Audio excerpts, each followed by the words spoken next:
Hey guys, Mazia Deleli from IPPsolar. Today is a special day because we have the grand opening of our project here in Yorktown Heights. It's first battery storage project coupled with community solar in New York State. And so NYSERDA is organizing the ribbon cutting. And on the count of three, we'll go ahead and cut the ribbon. 1, 2, 3.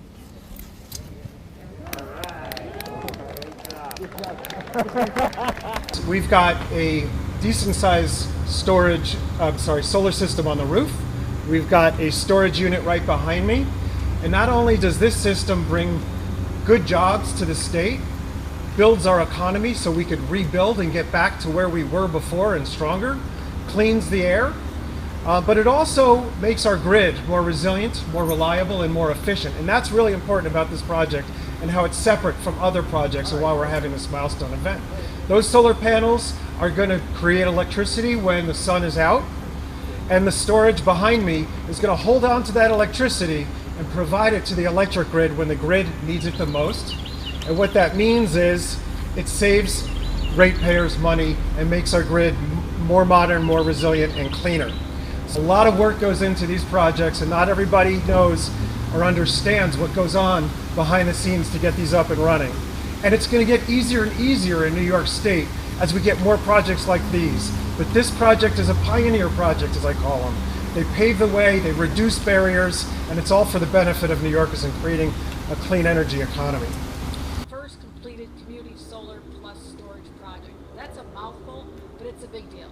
And we don't want to just have one community be the first for very long. We want to have the second, the third, the fourth very quickly. So you've shown us the way. It's $800,000 investment from NYSERDA. Thank you, NYSERDA. And for projects like these, it also provides bank to 12 electric vehicle charging stations in the parking lot right here. But this will also serve 150 families in Westchester. This is what it's all about.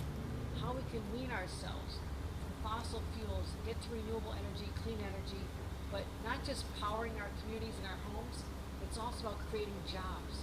When we talk about our post-pandemic world, where are all these people who've lost their jobs going to work? I can tell you, ladies and gentlemen, there is one industry that has so much more capacity, so much more opportunity.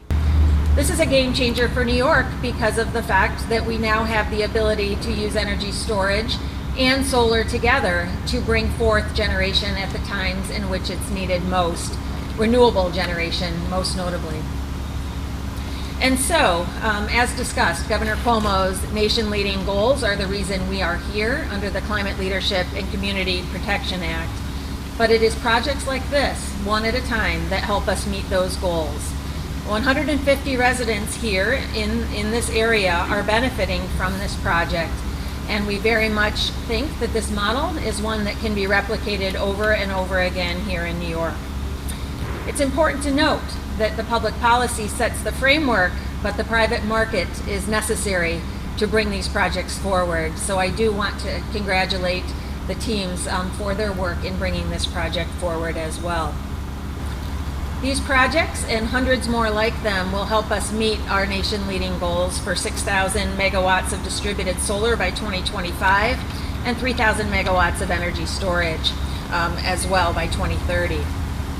Really captured two themes here. One is about the need to decarbonize because of the storms. We just went through another storm right here in Yorktown where people were out of power 8-10 days. These are supposed to be these once every 50 and 100-year storms are coming every year. So we need to decarbonize, and we also need to build the renewable portfolio. And it was mentioned that the solar is great, but we also need the battery backup. That's what adds a resiliency as we lose sunlight later in the afternoon into the evening hours. The other thing that's so critical about this is the jobs. Jobs.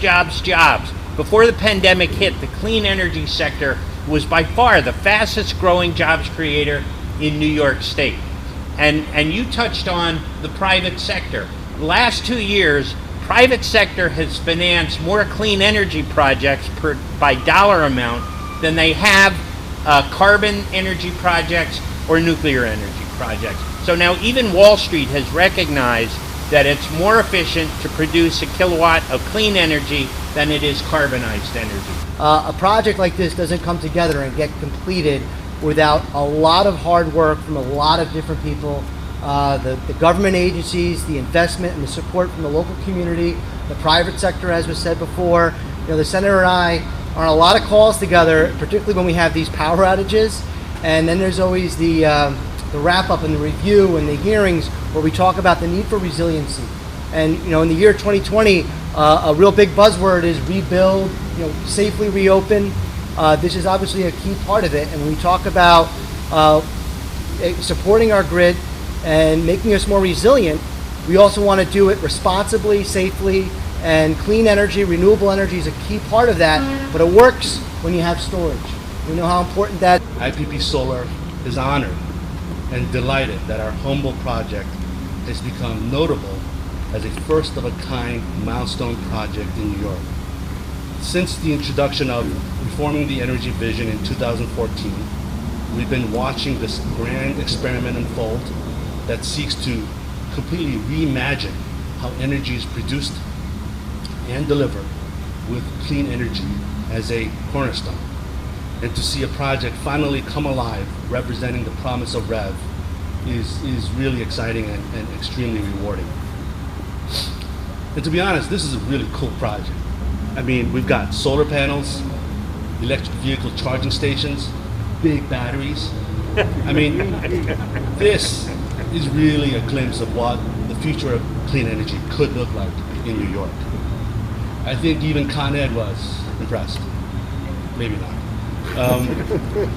It was nice of David to say that this is my shopping center, but in fact it's just one of the many shopping centers owned by Biddle Properties, all of which are in the New York City suburbs. We're in the retail real estate business.